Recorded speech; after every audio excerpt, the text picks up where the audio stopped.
हम लोग यहाँ पर देखेंगे बेटा, इंपॉर्टेंट टॉपिक है हमारा ब्लड वेस्कुलर सिस्टम, राइट। तो blood vascular system Baleno glasses का देखना यहाँ पर इंपॉर्टेंट है। क्या क्या है देखिए, थ्योरी देख लीजिए, लिखा हुआ है बेलेनो ग्लासेस के ब्लड वेस्कुलर सिस्टम में heart comma central sinuses and blood, ठीक है, हार्ट सेंट्रल साइनसेस और ब्लड आदि पाया जाता है, ठीक है। बेलेनो ग्लासेस में open type blood vascular system पाया जाता है। इसको देखिए, कुछ पॉइंट्स यहाँ पर हैं जो आपको याद ही रखने इंपॉर्टेंट है। जैसे कि यहाँ पर मैंने बताया कि ये जो ब्लड वेस्कुलर सिस्टम है इसमें हार्ट और सेंट्रल साइनस, ठीक है, सेंट्रल साइनसेस और ब्लड पाया जाता है, राइट। इसके बाद में मैंने बताया कि बेलेनो ग्लासेस के अंदर जो ब्लड वेस्कुलर सिस्टम पाया जाता है वो किस टाइप का पाया जाता है, ओपन टाइप का पाया जाता है। Open type blood vascular system कहने का मतलब ये होता है कि यहाँ पर जो भी इसके ऑर्गन होंगे या इसके बॉडी का पार्ट होगा, एक कोई स्पेस रहेगा, वहां पर ब्लड एक्यूमुलेट रहेगा, ठीक है, और वहां से क्या करता है, एक्सचेंज ऑफ गैसेस कर लेगा।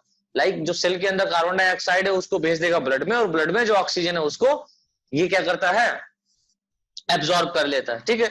तो open type blood circulating system कहने का मतलब यही हुआ कि यहाँ पर well develop element well develop heart का जो हम ये कह सकते हैं डेवलपमेंट है, ठीक है, या हार्ट का जो यहाँ पर रीजन है वो, या हार्ट से जो आर्टरी, आर्टियोल, ठीक है, या वेन्स निकली हुई हैं वो यहाँ पर नहीं पाई जाती हैं। कुछ ही पाई जाती हैं साइनसस फॉर्म में, क्योंकि ये थोड़ा सा हायर लेवल पे आ रहा है ऑर्गेनिज्म, ठीक है। लेकिन यहाँ पर अगर हम लोग देखें तो well develop blood vascular system नहीं पाया जा रहा है, इसलिए open type blood vascular system यहाँ पर आपको मिलेगा। फिर देखिए यहाँ पर लिखा हुआ है बेलेनो ग्लासेस का ब्लड वेस्कुलर सिस्टम अन्य हेमिकॉर्डेट्स के कंपेयर में अधिक जटिल व विकसित प्रकार का होता है, ठीक है, काफी कॉम्प्लेक्स होगा और डेवलप टाइप का होता है, किसके, हेमिकॉर्डेट के कंपैरिजन में। तो जो हेमिकॉर्डेट्स हम लोगों ने पढ़े थे उसके कंपैरिजन में क्या है, उसके कंपेयर में बेलेनो ग्लासेस का ब्लड वेस्कुलर सिस्टम काफी कैसा होता है, कॉम्प्लेक्स और डेवलप होता है। कॉर्डेट के कंपैरिजन में, यानी कि जो कॉर्डेट्स होते हैं, जो वेल डेवलप कॉर्डेट है, उनके कंपैरिजन में अत्यधिक रूप से सरल टाइप का यानी सिंपल टाइप का होता है कौन, ब्लड वेस्कुलर सिस्टम। फिर देखिए यहाँ पर लिखा हुआ है बेलेनो ग्लासेस के ब्लड वेस्कुलर सिस्टम में मुख्य कंपोनेंट निम्नलिखित फॉर्म में पाए जाते हैं, मुख्य कंपोनेंट्स निम्नलिखित रूप में होते हैं। तो पहला जो कंपोनेंट मतलब घटक, पहला जो घटक यहाँ पर आपको मिलेगा वो मिलेगा ब्लड के फॉर्म में, रुधिर इसको हिंदी में कहते हैं बेटा। तो ब्लड देखिए क्या कह रहा है, लिखा हुआ है बेलेनो ग्लासेस में कलरलेस ब्लड पाया जाता है, ठीक है, जो एक तरल पदार्थ के रूप में होता है।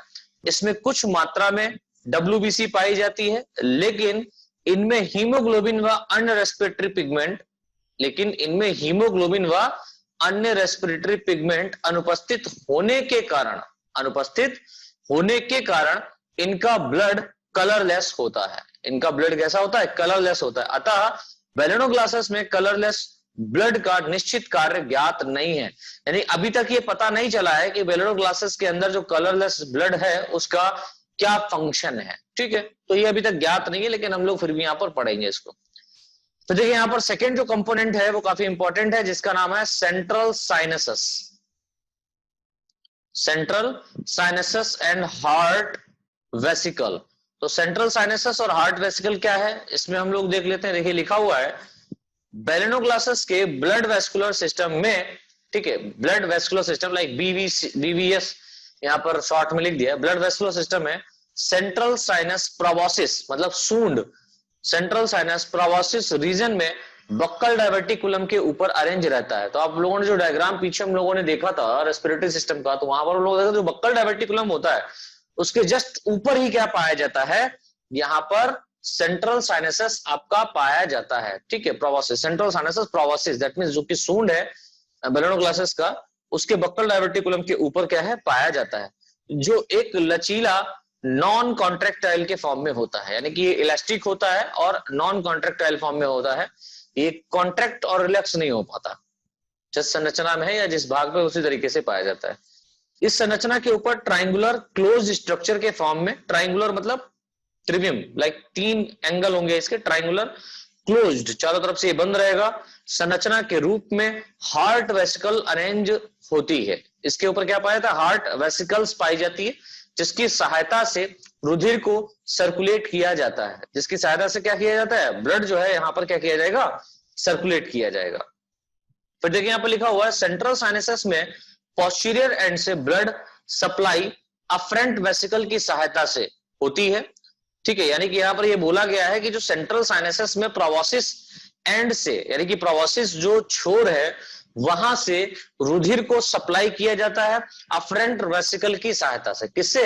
अफरेंट वेसिकल की सहायता से क्या किया जाता है? सप्लाई किया जाता है, जो प्रोवोसिस ग्लैंड के साथ, जो प्रोवोसिस ग्लैंड के साथ जुड़ी रहती है तथा एक्सक्रीटरी प्रोडक्ट को बॉडी से बाहर निकालने में सहायता करती है। ठीक है, यानी कि यहां से ये एक्सक्रीटरी प्रोडक्ट को बॉडी से बाहर निकालने में क्या कर देगी? सहायता कर देगी।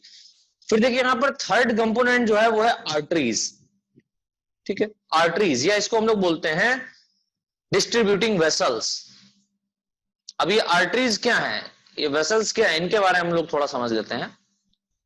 लिखा हुआ सेंट्रल साइनसेस से प्रोवोसिस ग्लैंड में पहुंचने वाला ब्लड, सेंट्रल साइनसेस से प्रोवोसिस ग्लैंड में पहुंचने वाला ब्लड मुख्य रूप से 4 आर्टरीज की सहायता से, कितनी? 4 आर्टरीज की सहायता से बॉडी के अन्य भागों में पहुंचता है, जिसमें से ऑक्सीजन O2, 02 नहीं है, जिसमें से ऑक्सीजन O2 आर्टरीज प्रोवोसिस, जिसमें से ऑक्सीजन यानी कि ऑक्सीजन आर्टरीज प्रोवोसिस एंड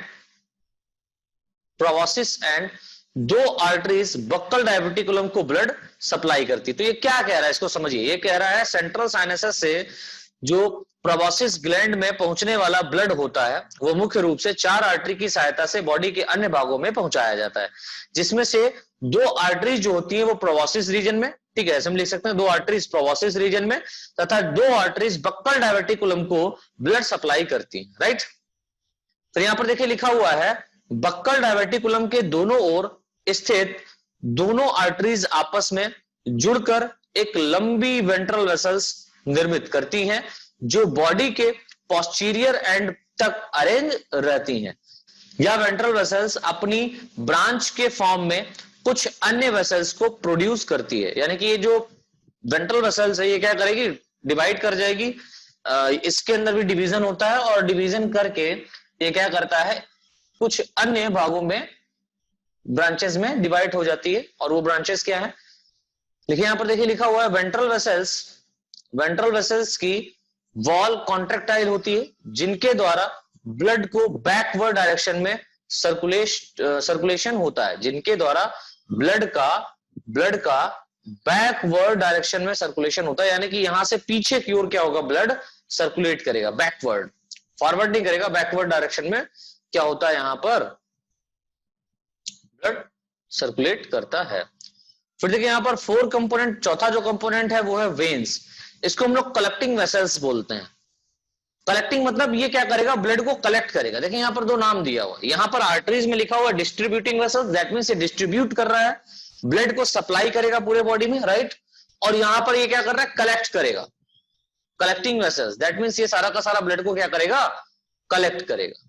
चलिए देखिए यहां पर लिखा हुआ है बेलेनोग्लासस के बॉडी में डिफरेंट पार्ट, जैसे विभिन्न भाग, जैसे बॉडी वॉल, ब्रोंकियल apparatus और एलिमेंट्री कैनाल आदि से ब्लड को एक डॉर्सल वेसल्स के द्वारा कलेक्ट किया जाता है।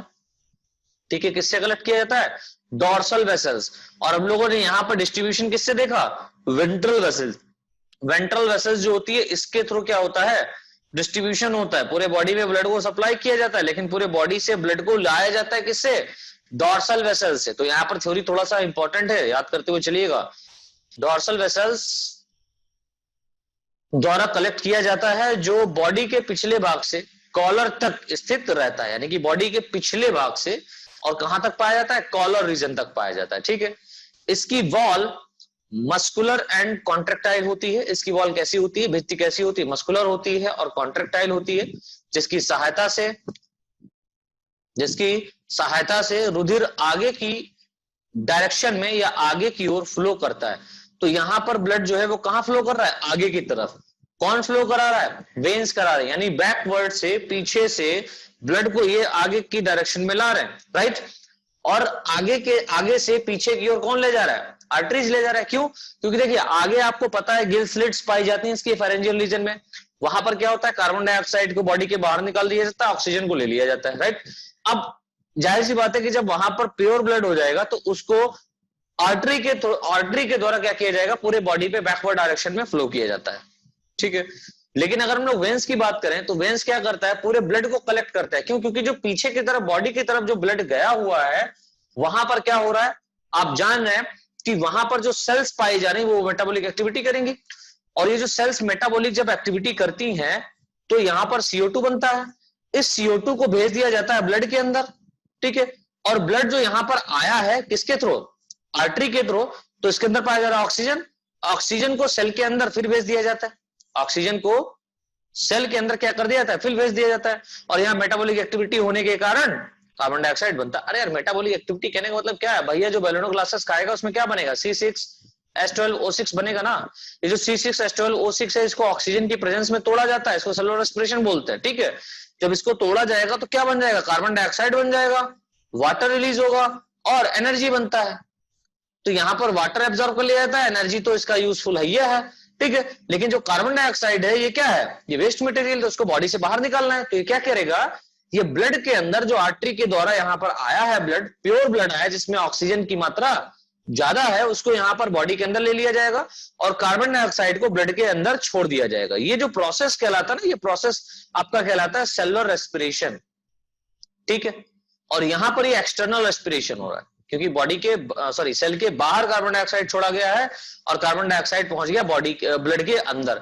अब ये जो आर्टरी है यहां पर जो आई थी, यहां पर ब्लड कैसा हो गया, अब जाहिर सी बात इस आर्टरी में कार्बन डाइऑक्साइड पाया जा रहा है ना, तो इस आर्टरी से जो कार्बन डाइऑक्साइड, अब ये जो कार्बन डाइऑक्साइड वाला ब्लड है इसको पहुंचाया जाएगा आगे की तरफ, प्रोबॉसिस रीजन की तरफ, समझ रहे हैं, सूंड की तरफ ले जाया जाएगा। क्यों? क्योंकि वहीं पर तो आपका गिल स्लिट्स पाया जा रहा है, वहीं पर तो ऑक्सीजन एक्सचेंज हो सकता है भैया, समझिए। तो ये जिसके थ्रू जाएगा ब्लड, और ये जो कार्बन डाइऑक्साइड वाले ब्लड को लेकर के जाता है वो लेकर के जाता है कौन, वेन्स, और जो ऑक्सीजन लेकर के आता है वो कौन आती है, आर्टरी। आर्टरीज, समझ रहे हैं। तो आर्टरीज प्योर ब्लड को आगे से पीछे की ओर फ्लो करती है और वेन क्या करता है, अनप्योर ब्लड को पीछे से आगे की ओर ले जाता है। इसीलिए आर्टरीज को हम लोग डिस्ट्रीब्यूटिंग वेसल्स कहते हैं और वेन को हम लोग कलेक्टिंग वेसल्स कहते हैं। ये ब्लड को कलेक्ट करके ला रहा है एक स्थान पर, समझ रहे हैं भैया। हाँ भैया, चलिए। तो यहां पर लिखा हुआ है कॉलर के करता है, कॉलर के अगले सिरे पर डॉर्सल वेसल्स एक वीनस साइनसस फॉर्मेट करती है। डॉर्सल वेसल्स क्या करती है, एक वीनस साइनसस में चेंज हो जाती है, ठीक है, जो प्रोबॉसिस से आने वाले ब्लड को एकत्रित करती है। यानी प्रोबॉसिस रीजन में जो ब्लड है उसको भी लाया जाएगा, है ना, क्योंकि उसे भी वहां पर भी तो भैया ब्लड पहुंचाया गया, वो भी तो और बॉडी का एक पार्ट है, वहां पर भी तो सेल पाई जा रही है, वो भी तो मेटाबॉलिक एक्टिविटी करेंगी। तो प्रोबॉसिस रीजन से क्या किया जाएगा, ब्लड को कलेक्ट किया जाएगा, किसके थ्रू, वीनस साइनसस के थ्रू। याद रखिएगा, वीनस साइनसस क्या करता है, ये प्रोबॉसिस रीजन से ब्लड को कलेक्ट कर लेता है और वीनस साइनसस सेंट्रल साइनसस में खुलता है, ठीक है। जो सेंट्रल साइनसस होता है इसके अंदर वीनस साइनसस क्या होता है, ओपन हो जाता है, खुल जाता है, ठीक है। तो यहाँ पर कुछ डायग्राम ये बना हुआ है, फिलहाल तो आपको डायग्राम इस तरीके से बनाना है, ठीक है। लेकिन यहाँ पर मैंने कैसे बना दिया, हॉरिजॉन्टल में आपको बनाना है, मैंने यहाँ पर लॉन्गिट्यूडनल बनाया हुआ है, ये ऐसा यहाँ पर बना हुआ है।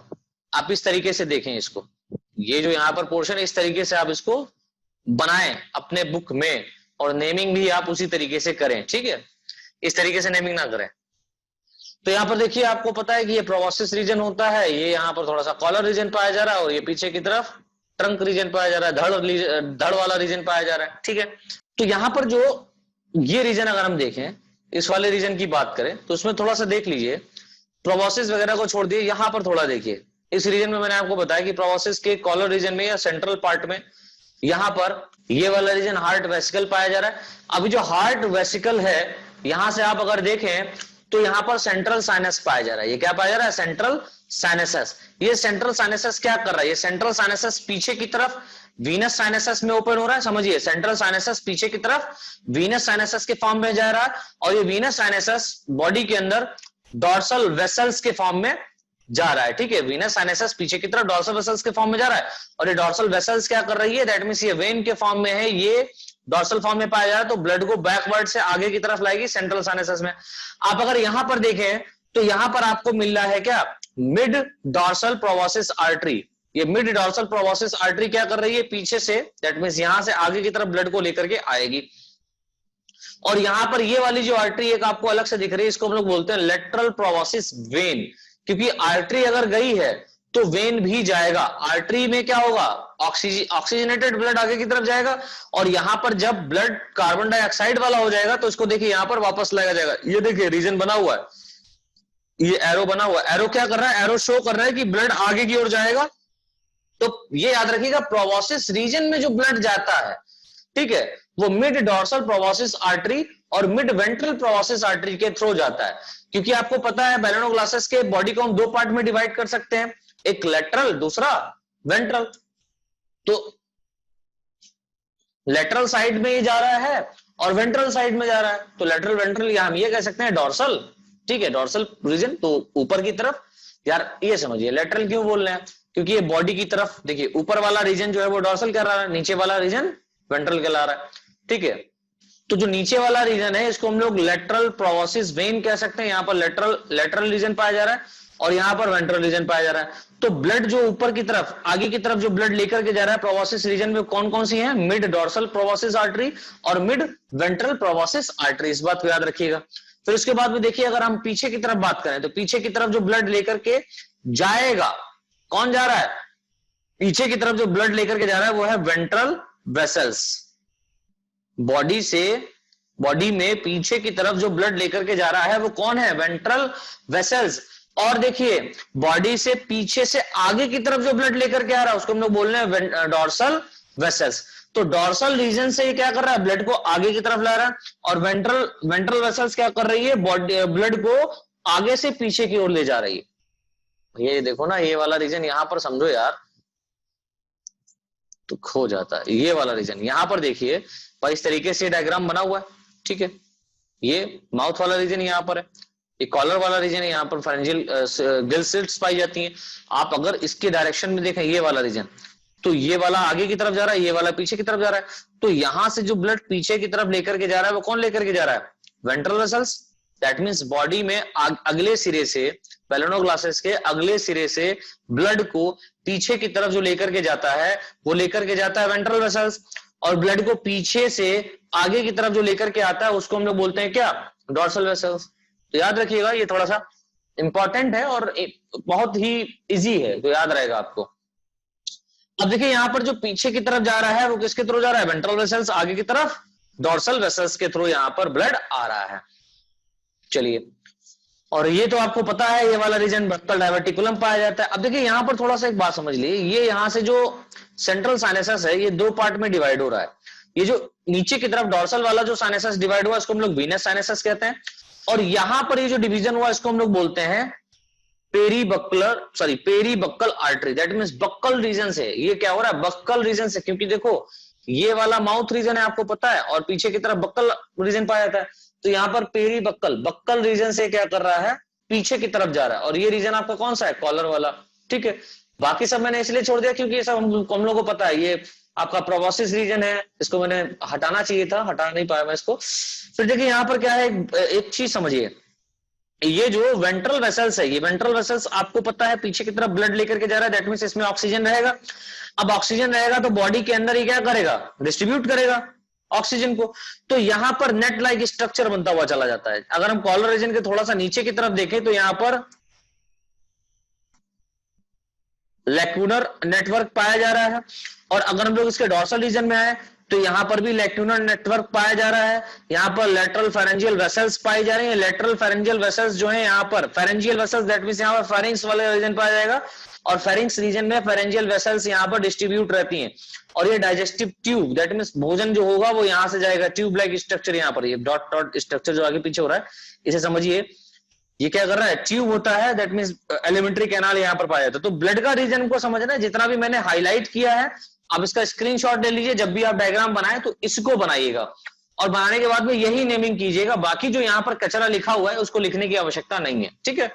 चलिए, तो ये हमारा ब्लड वेस्कुलर सिस्टम हो गया बेटा। तो जो इसका स्क्रीनशॉट ले लीजिए फटाफट, सभी लोग स्क्रीनशॉट लीजिए इसका, क्योंकि ये जब आपको मैं भेजूंगा, उसका पीडीएफ मैं जब ग्रुप में डालूंगा तो उसमें ये सब डॉट डॉट नहीं आ पाता है, पता नहीं क्या कारण है, वो पीडीएफ लेता ही नहीं है, ये जो अलग से एक्स्ट्रा यहाँ पर बना हुआ है ये नहीं लेता है।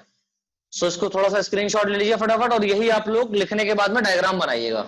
और डायग्राम बेटा मस्ट है, बीएससी के जितने भी छात्र हैं आप लोग डायग्राम अच्छे से बनाइए, और डायग्राम बना, थ्योरी भले ही कम लिखे लेकिन डायग्राम जरूर बना के आइए एग्जाम में, तब आपको अच्छे नंबर मिलेंगे।